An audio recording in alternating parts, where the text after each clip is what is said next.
الرحمن الرحیم۔ السلام علیکم۔ رمضان المبارک میں ہم موجود ہیں یہاں استاد جناب جاوید احمد غامدی صاحب کے ساتھ۔ کوشش رہی پورا رمضان کے قرآن مجید کے منتخب موضوعات کو آپ حضرات کی خدمت میں رکھیں اور حدیث کا بھی مطالعہ کریں۔ اسی سلسلے کو لے کر موجود ہیں بسابق تشریف فرمائے جناب استاد جاوید احمد غامدی صاحب۔ السلام علیکم غامدی صاحب۔ وعلیکم السلام۔ بہت شکریہ غام صاحب، آپ کے وقت کا آغاز کرتے ہیں۔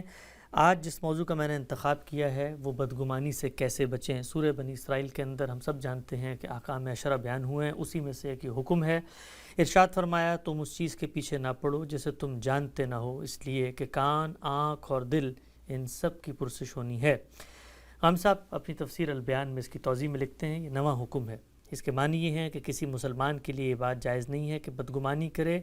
یا کسی پر الزام لگائے یا تحقیق کے بغیر کسی کے خلاف کوئی قدم اٹھائے یا محض شبہات پر افواہیں اڑائے یا اپنے پروردگار کی ذات و صفات اور احکام و ہدایات کے بارے میں ظنون و اوہام اور لاتعلق قیاسات پر مبنی کوئی نقطہ نظر اختیار کرے۔ قرآن نے متنبہ فرمایا ہے کہ اسے کوئی معمولی بات نہیں سمجھنا چاہیے، اس لیے کہ انسان کی سماعت و بصارت اور دل و دماغ ہر چیز کو ایک دن خدا کے حضور میں جواب دہ ہونا ہے۔ یہی بات سورہ حجرات میں بھی سامنے آتی ہے۔ وہاں پر ارشاد فرمایا ایمان والو بہت سے گمانوں سے بچو، اس لیے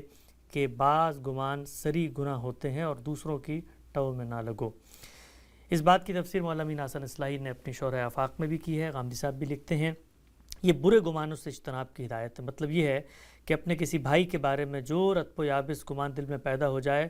اس کو وہیں جگہ دے کر نہ بیٹھ جاؤ، اس لیے کہ گمانوں کے زیادہ در پہ ہو گئے تو شدید اندیشہ ہے کہ کسی سری گناہ میں مبتلا ہو جاؤ گے جو تم کو ہلاکت میں ڈال دے گا۔ استاد امام مولانا امین حسن اصلاحی لکھتے ہیں اس سے تعلیم نکلی ہے کہ مومن کو بدگمانیوں کا مریض نہیں بن جانا چاہیے بلکہ اپنے دوسرے بھائیوں سے حسن ظن رکھنا چاہیے۔ اگر کسی سے کوئی ایسی بات صادر ہو جو بدگمانی پیدا کرنے والی ہو تو حتی الامکان اس کی اچھی توجیہ کرے، اگر کوئی اچھی توجیہ نکل سکتی ہو۔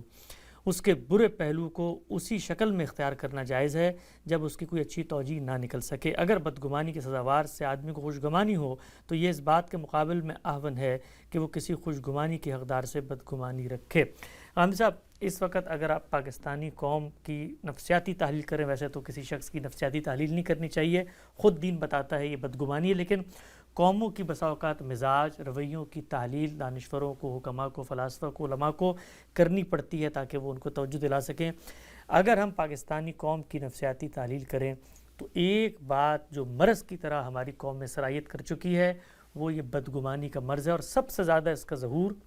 سیاست کے میدان میں ہوتا ہے۔ ہم نے گزشتہ 5-7 سال میں یہ دیکھا کہ پاکستان میں ہر گھر کے اندر ایک دوسرے سے، چاہے وہ بیٹا ہو، باپ ہو، رشتہ دار ہو، پڑوسی ہو، کزنز ہو،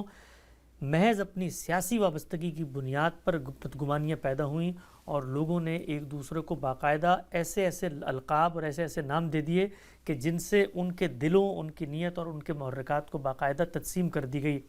کیا فرماتے ہیں کسی قوم میں جب یہ صدا پیدا ہو جائے تو اس کے کچھ پس منظر میں عوامل کار فرماتے ہیں کہ ہم اس نتیجے پہ پہنچے یا بس ایک محض مرض پیدا ہو گیا؟ اس سے بالکل واضح ہے کہ انفرادی زندگی میں جہاں تربیت کے مواقع ہوتے ہیں وہیں تربیت نہیں ہوئی۔ یعنی یہ معلوم ہی نہیں کیا جا سکا کہ رائے قائم کرنے کے کیا آداب ہیں اور کیا شرائط ہیں۔ کسی شخص کے بارے میں رائے قائم کیے بغیر آپ معاملہ نہیں کر سکتے۔ رائے قائم کریں گے تو شادی بیاہ کا فیصلہ کریں گے، رائے قائم کریں گے تو اپنے بچوں کے بارے میں کوئی پروگرام بنائیں گے، کسی چیز کو تدبیر کی صورت دیں گے۔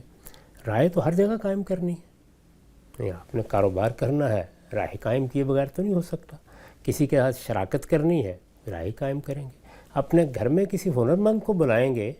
اس میں بھی رائے قائم کریں گے۔ تو ہر جگہ آپ کو کوئی رائے افراد کے بارے میں قائم کرنی ہوتی ہے۔ یہ رائے مبنی بر استدلال ہو، اس کے پیچھے جذبات کا طوفان نہ ہو، یہ محض کسی کی صورت دیکھ کر، کسی کے ظاہری افعال دیکھ کر قائم نہ کی جائے بلکہ ان بنیادوں پر قائم کی جائے جو بنیادیں واقعتاً رائے قائم کرنے کے لیے عقل و فطرت میں طے کی گئی ہیں۔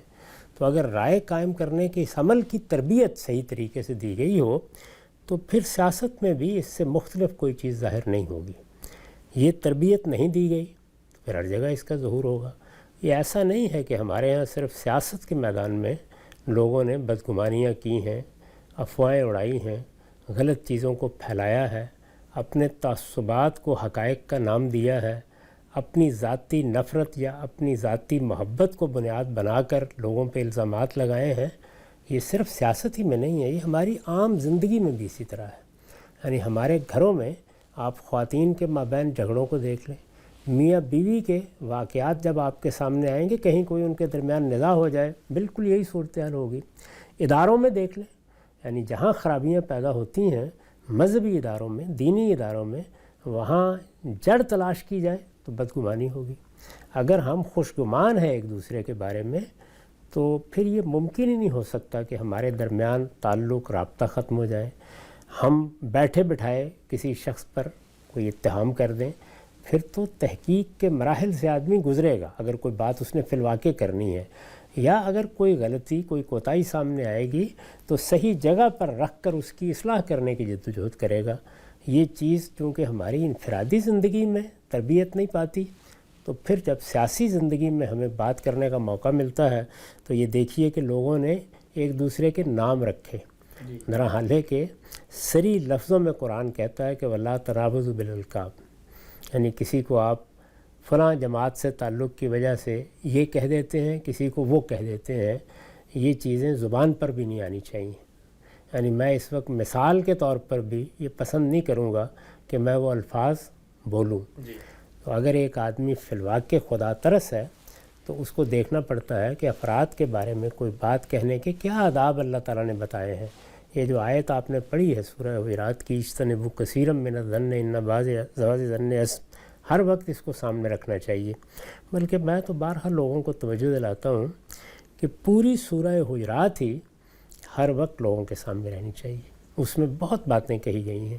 اس میں رسالت مآب صلی اللہ علیہ وسلم کے بارے میں ہمارا رویہ کیا ہونا چاہیے اس کو بیان کیا گیا ہے، باہمی تعلقات میں کیا ہونا چاہیے،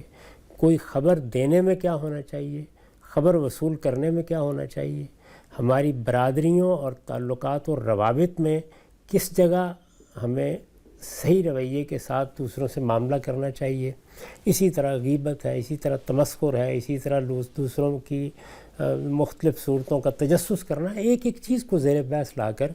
یہ بتایا گیا ہے کہ ان برائیوں سے اپنے آپ کو بچائے رکھو۔ اگر ان برائیوں میں پڑو گے تو تمہاری زندگی اختلال کا شکار ہو جائے گی۔ یہ جو تصویر آپ نے بیان کی ہے کہ گھروں میں لوگ جنگ و جدال برپا کر بیٹھے، بھائیوں میں بات کرنا مشکل ہو گیا، مجالس میں ایک دوسرے سے تبادلہ خیالات میں مشکلات پیش آ گئیں، لوگوں نے اسی بنیاد پر آراء قائم کرنا شروع کر دی، مذہب میں بھی، دانش میں بھی، علم میں بھی۔ اس سے بڑا المیہ کیا ہو سکتا ہے؟ تو یہ سب چیزیں کیوں ہوئیں؟ اس لیے کہ ہم نے اپنی باغ جذبات کے ہاتھ میں دے رکھی ہوئی ہے، اور جب ہمیں کسی شخص سے نفرت ہو جاتی ہے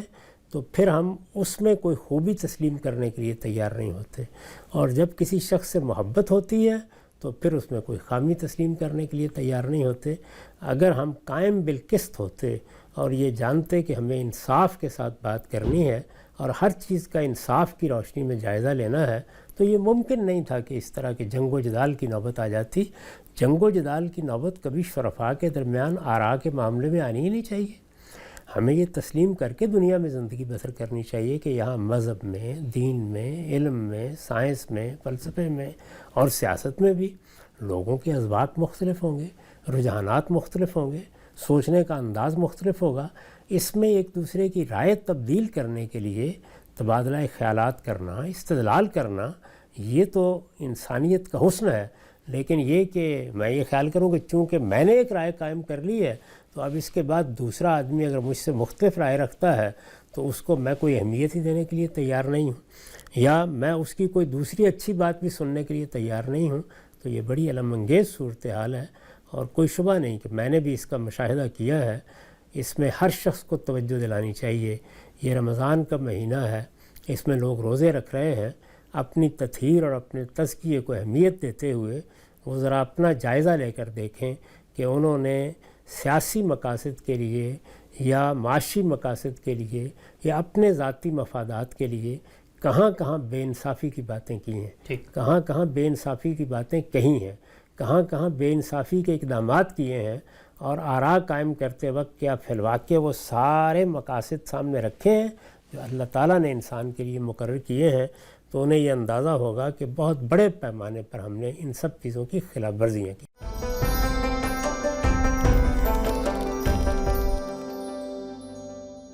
بڑے پیمانے پر خلاف ورزی ہوئی ہے۔ ہماری قوم کو بالخصوص اس مہینے میں قرآن مجید کی اس نصیحت کو سامنے رکھنا چاہیے، اور بالعموم جس وقت ہم بہت زیادہ بحثیں کرتے ہیں اور اپنے سیاسی لیڈر کی برتری اور تفوق اور علوف ثابت کرنا چاہتے ہیں، تو اس کا ایک نتیجہ نکلتا ہے کہ پھر جب ہمارے سامنے اس کی کوئی غلطی آتی ہے تو اس کو تسلیم کرنا اصل میں اپنی انا، اپنی ایگو کو کمپرومائز کرنا ہوتا ہے، کیونکہ اتنی آپ نے بحثیں کی ہوئی ہوتی ہیں انہی رشتہ داروں کے ساتھ، انہی کزن کے ساتھ، انہی بہن بھائیوں کے ساتھ، انہی دوستوں کے ساتھ، کہ پھر آدمی سوچتا ہے کہ اتنے 10 لوگ موجود تھے کہ میں ان کے سامنے جا کے بھی تسلیم کیسے کروں۔ لیکن اگر ہم نے اللہ کی بارگاہ میں اپنے آپ کو بلند کرنا ہے تو اس رمضان ہمیں یہ کوشش کرنی چاہیے کہ ان سب کو ایک میسج ہے، تھوڑی دیر کی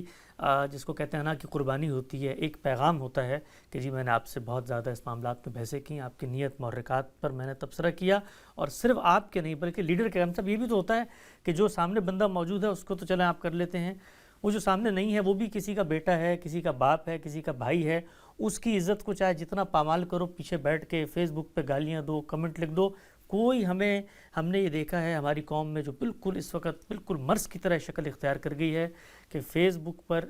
ایسی باتیں لوگ لکھتے ہیں دوسروں کے بارے میں، ان کے محرکات کے بارے میں، جس کی کوئی حقیقت ہی نہیں ہوتی، اور محض اور اس میں یہ ہوتا ہے کہ جی اگر نہیں ہے تو کچھ عمومی تاثر تو ایسے ہی نا، تو ہم نے اسی کی بنیاد پہ لکھ دی ہے۔ یہ بڑی شرمناک صورتحال ہے، یعنی ہر شخص کو یہ سوچنا چاہیے کہ وہ اپنے پروردگار کے سامنے کیا جواب دے گا۔ یہاں پر تو آپ نے اس پر کوئی تبصرہ کر دیا، بعض موقعوں پر ریاست کے ادارے کوئی اقدام کر ڈالتے ہیں، لیکن خدا کی بارگاہ میں تو کوئی چیز چھپائی نہیں جا سکے گی۔ اس لیے یہ بڑی برمحل نصیحت ہے کہ رمضان کا مہینہ ہے اور رمضان اب ختم ہونے کو ہے، یہ کوشش کرنی چاہیے کہ ایسی چیزوں کا جائزہ لیا جائے۔ یہ جو اعتکاف کی عبادت ہمارے ہاں مشروع کی گئی ہے وہ اسی مقصد سے ہے کہ آپ دنیا سے الگ ہو کے بیٹھ جائیں اور ذرا ایک نظر ڈال کر دیکھیں کہ آپ نے کاروبار میں، سیاست میں، معاملات میں، معاشرت میں کہاں کہاں حدود سے تجاوز کیا ہے، اور پھر اپنے آپ کو نصیحت کریں اور کوشش کریں کہ کسی چیز کا ازالہ کر سکتے ہیں تو کر لیں، کسی چیز پر معافی مانگ سکتے ہیں تو معافی مانگ لیں۔ قیامت کے دن حساب کے لیے پیش ہونا کوئی آسان کام نہیں ہے، اور کئی بار توجہ دلائی جا چکی ہے کہ اس میں لوگوں کے حقوق اگر پامال کیے ہیں، کوئی رہنما ہے تو اس کے بھی حقوق ہیں، کوئی عالم ہے تو اس کے بھی حقوق ہیں، کوئی شخص لوگوں کی رہنمائی کرنے کے لیے اٹھا ہے تو اس کے بھی حقوق ہیں، اور ہمارے اعزاء اقربا، ہمارے دوستوں، احباب، ملنے والوں سب کے حقوق ہیں۔ ان میں سب سے بڑی چیز کیا ہے، سب سے بڑا حق کیا ہے؟ دوسروں کے بارے میں خوشگمانی رکھو، اور اللہ کے پیغمبر نے تو ہمیں نصیحت کی ہے کہ الدین والنصیحہ، دین نام ہی خیر خواہی کا ہے، تو یہ تو بدخواہی کی انتہا ہے کہ ہم الزام لگائیں، سنی سنائی باتیں بیان کرنا شروع کر دیں، بغیر تحقیق کیے جو کچھ ہمیں بتایا جائے اس کو آگے پھیلانا شروع کر دیں، گالیاں دیں، ہماری زبان پر دشنام ہو۔ بڑی بدقسمتی کی بات ہے۔ سچی بات یہ ہے کہ اس کو دیکھنے کے بعد جب لوگ کہتے ہیں کہ اس قوم کو برتری حاصل ہونی چاہیے تو ان کی عقل پر بھی ماتم کرنے کو جی چاہتا ہے کہ کیا اس اخلاق کے ساتھ برتری حاصل ہوا کرتی ہے؟ اس تہذیب کے ساتھ اللہ تعالیٰ دنیا کی باغ کسی قوم کے ہاتھ میں دیا کرتے ہیں؟ یہ ساری چیزیں توجہ دلاتی ہیں کہ ہمیں بات کرتے وقت، تبصرہ کرتے وقت، رائے قائم کرتے وقت کن چیزوں کا خیال رکھنا چاہیے۔ ٹھیک، اچھا ہم صاحب یہ تو ہو گیا ایک بلیک اینڈ وائٹ معاملہ ہے، جب علم نہیں ہے، آپ کے پاس کوئی استدلال نہیں ہے تو آپ زبان نہیں کھول سکتے۔ ایک گرے ایریا ہے، اور وہ گرے ایریا ہم نے دیکھا مذہبی لوگوں کے ہاں زیادہ تر زیر بحث رہتا ہے۔ مثال کے طور پہ ایک بات کہی جاتی ہے کہ جی یہ جو آج کل نئے نئے دین کے اسکالرز آئے ہیں اور یہ دین کے بارے میں باتیں بیان کرتے ہیں، بالکل منفرد آراء بعض معاملات میں دیتے ہیں، تو اس کی وجہ جو ہے وہ عوام میں پاپولر ہونا ہے، عوام میں پذیرائی ہے۔ اب اس میں ایک استدلال بھی پیش کیا جاتا ہے، وہ یہ کہ بھئی اگر وہ وہی بات بیان کریں جو سب بیان کر رہے ہیں تو پذیرائی نہیں ہوگی۔ تو اب یہاں ہوئی تو ہے بدگمانی، لیکن ایک استدلال بھی ساتھ پیش کیا گیا ہے، اس کے بارے میں کیا کہیں گے؟ دیکھیے، اس طرح کی چیزوں پر کوئی تبصرہ کرنے کو طبیعت آمادہ نہیں ہوتی، کیونکہ یہ بڑی بدقسمتی کی بات ہے۔ اس میں بھی وہی جذبہ اور وہی رجحان کار فرما ہے کہ لوگوں کے بارے میں آپ بے سوچے سمجھے بری رائے قائم کرتے ہیں اور ان کی نیت پر حملہ آور ہو جاتے ہیں۔ لیکن میں ایک دوسرے زاویے سے اس پر تبصرہ کرتا ہوں۔ میں آپ سے عرض کرتا ہوں کہ جن لوگوں کے بارے میں یہ بات بالعموم کہی جاتی ہے، اگر آپ غور کر کے دیکھیں بڑے باصلاحیت لوگ ہوتے ہیں، یعنی وہ بات کہہ سکتے ہیں، بات لوگوں تک پہنچا سکتے ہیں۔ وہ اگر روایتی علم کو اپنے طریقے سے پیش کریں اور روایتی علم کے استدلال کو واضح کریں تو جو اس وقت کی مذہبیت ہے اس سے کہیں زیادہ بہتر طریقے سے وہ سب کچھ کہہ دیں گے، کیا اس کے نتیجے میں ان کو مقبولیت حاصل نہیں ہوگی؟ اس وقت تو گالیاں پڑتی ہیں، ایک پروپیگنڈے کی فضا ہے جس میں جینا پڑتا ہے، اس میں تو بعض اوقات جان کے لالے پڑ جاتے ہیں۔ بہت اچھا نقطہ ہے۔ تو اس وجہ سے اس طرح سوچنے کی بجائے ہمارے مذہبی لوگوں کو بھی یہ سوچنا چاہیے کہ ہمارے بھائی ہیں، ہمارے یہ احباب ہیں، اسی امت کے افراد ہیں، اگر کسی معاملے میں ان سے کوئی اختلاف ہے تو وہ اختلاف سلیقے سے کیا جائے، ملاقاتیں کی جائیں، بات کی جائے، اپنی بات ان کے سامنے رکھی جائے۔ میں بھی اس بات کا اعتراف کرتا ہوں کہ بعض لوگ اہلیت میں بہت کمی کے ساتھ میدان میں آ جاتے ہیں، انہوں نے کوئی اچھا پس منظر نہیں اپنا تخلیق کیا ہوتا، علوم فنون میں بھی وہ درک نہیں ہوتا ان کو، اور بعض اوقات آ کے بڑی بڑی باتیں کر ڈالتے ہیں۔ ایسے لوگوں کو توجہ دلانا، ان کو ذمہ داری کا احساس دلانا، یہ علماء کا بھی کام ہے اور ہر مسلمان کا کام ہے جس کو بھی اس کا شعور ہو۔ اور میں یہ کہتا ہوں کہ انسانیت کی سطح پر بھی ہر شخص کو یہ توجہ دلانی چاہیے کہ وہ کسی موضوع پر زبان کھولتا ہے تو اس کے لیے تیاری کر لے، اس کو اچھی طرح سمجھ لے، اس کا کوئی پس منظر ہونا چاہیے، اس علم سے واقفیت ہونی چاہیے۔ جس طرح کہ کسی آدمی کو لوگوں کی صحت کے بارے میں گفتگو کرنی ہے تو اسے سوچ سمجھ کے گفتگو کرنی چاہیے، اس سے بڑا نقصان پہنچ سکتا ہے۔ دین تو اس سے بھی زیادہ اہم بات ہے۔ تو یہ اپنی جگہ بڑی نصیحت کی باتیں ہیں، لیکن یہ کرنی کیسے ہیں؟ کیا یہ اس طریقے سے ہوں گی کہ آپ لوگوں کی نیت پر حملہ آور ہو جائے؟ نہیں، آپ شائستگی اور تہذیب کے ساتھ لوگوں سے ملیں، بات کریں اور پھر تنقید کر کے اس طرح غلطی واضح کریں کہ دوسرے آدمی کے لیے کوئی فساد پھیلانا ممکن نہ رہے۔ بہت اہم بات۔ اچھا، اس میں غم صاحب ایک اور نقطہ ہے، وہ بسا اوقات ہم یہ دیکھتے ہیں کہ آپ کا نقطہ نظر کا، طریقہ کار کا، استدلال کا کسی سے اختلاف ہے، لیکن ہم اس کو ایسے بیان نہیں کرتے، بلکہ ہم یہ دیکھتے ہیں کہ معاشرے کے اندر اگر کوئی ایولسٹک پاور، کوئی شیطانی طاقت، کوئی ایسی منفی تحریک بھی اسی نقطہ نظر کو کسی دوسرے زاویے سے پیش کر رہی ہے تو مماثلت تلاش کی جاتی ہے اور کہا جاتا ہے کہ دیکھو یہ بات بھی وہی آدمی کر رہا ہے، وہ دیکھو وہ بھی یہی بات کر رہا ہے، اس کا مطلب یہ دونوں ایک ہیں۔ حالانکہ دیانت اور حقیقت کا تقاضا یہ ہے کہ آپ اس چیز کا فرق کر کے بیان کریں کہ وہ بھی یہی بات کر رہا ہے، شاید نتیجے کے اعتبار سے جو یہ بات کر رہا ہے، لیکن یہ کہیں اور سے بات کر رہا ہے اور وہ کہیں اور سے بات کر رہا ہے، کیونکہ جیسی آپ یہ بتائیں گے تو پھر جو لوگوں میں اس کے بارے میں منفی جذبات ہیں، توحش کا جذبہ ہے، اس کے خلاف رد عمل ہے، وہ چینلائز ہو کے ایک جگہ پہ چلا جائے گا، لیکن ہم یہ نہیں کرتے ہم سب عام طور پہ۔ جی، اسی لیے بار بار نصیحت کرنے کی ضرورت محسوس ہوتی ہے کہ کسی پر آپ نے تنقید کرنی ہے تو اس کے کچھ لازمی شرائط ہیں۔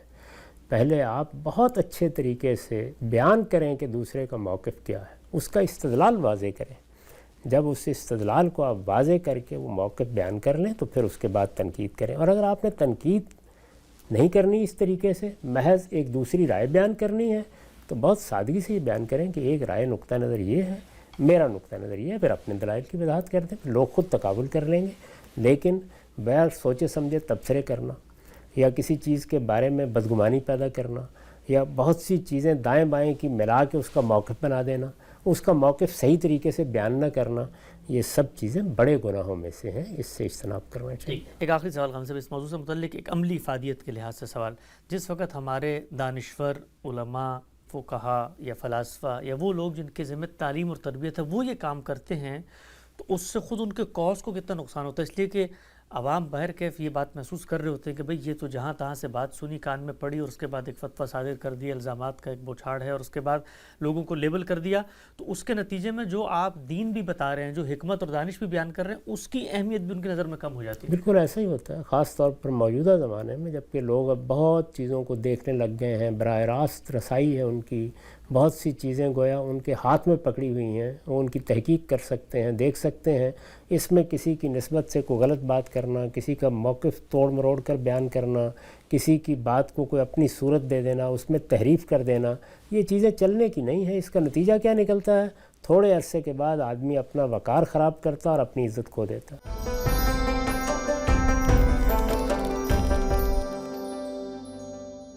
کس قدر اہمیت ہے دین میں اس بات کی کہ ہم بدگمانیاں لوگوں کے بارے میں دلوں میں پیدا کریں اور پھر اس کو زبان تک لے آئیں۔ اللہ کی بارگاہ میں سب کی پرسش ہوگی۔ آگے بڑھاتے ہیں سلسلہ گفتگو، کچھ روایات میرے سامنے ہیں۔ انس بن مالک رضی اللہ عنہ سے مروی ہے کہ رسول اللہ صلی اللہ علیہ وسلم نے فرمایا، لوگوں کے لیے آسانی پیدا کرو، انہیں مشکل میں نہ ڈالو اور انہیں اطمینان دلاؤ، ان کو بھگاؤ نہیں۔ ہم صاحب نے اپنی کتاب علم النبی میں اس حدیث کی توضیح بھی کی ہے۔ آپ لکھتے ہیں، مطلب یہ ہے کہ ان کے سامنے دین کو اس طرح مشکل بنا کر پیش نہ کرو کہ وہ اس سے گریز و فرار کے راستے تلاش کرنے لگیں۔ یہ اس لیے فرمایا کہ ایک ہی چیز بعض اعتبار سے سہل اور بعض اعتبار سے مشکل ہوتے ہیں، چنانچہ دعوت کی ابتدا میں اگر اس کے وہی پہلو نمایاں کیے جائیں جو بیگانہ سے بیگانہ لوگوں کے اندر بھی دل آویزی کا بہت کچھ سامان رکھتے ہیں، تو بعد میں توقع کی جا سکتی ہے کہ وہ اپنے طبائع سے بظاہر ناموافق چیزوں کو بھی بتدریج قبول کر لیں گے۔ غام صاحب، اگر مسلمانوں کی موجودہ مذہبیت اور دعوت کی منہاج میں کسی ایک غلطی کی نشاندہی کی جائے تو وہ یہی ہوگی کہ ایک آدمی جس نے ابھی مثلا اسلام کو اپنے شعور، اپنے اعماق میں قبول ہی نہیں کیا، آپ اس کو اتنے مشکل فقہی مسائل میں مواخذے کی جگہ پہ کھڑا کر دیتے ہیں کہ پھر وہ پورے دین سے متوحش ہو جاتا ہے۔ اس میں جو چیز ملحوظ نہیں رکھی جاتی وہ ترتیب ہے، یعنی جو پیغمبروں نے ہمیشہ ملحوظ رکھی ہے، وہ جب بھی دعوت دیتے ہیں تو وہ پہلے بنیادی چیزیں بتاتے ہیں،